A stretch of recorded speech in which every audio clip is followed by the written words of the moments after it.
నాటుకోడిని కాల్చి దాని చుట్టూ కారం తట్టించి అల్లం వెల్లుల్లిపై మొత్తం అంతా అలా కూరి దానికి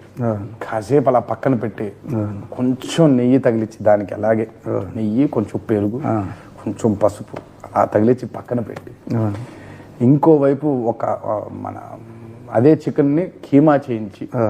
ఆ కీమాని వండించి పక్కన అదే కీమాని ఇందులో కూరి ఆ కోడిలోకి దాన్ని అలా మంటల మీద ఒక 2 గంటలు కాల్చి పక్కన పెట్టుకొని ఇంత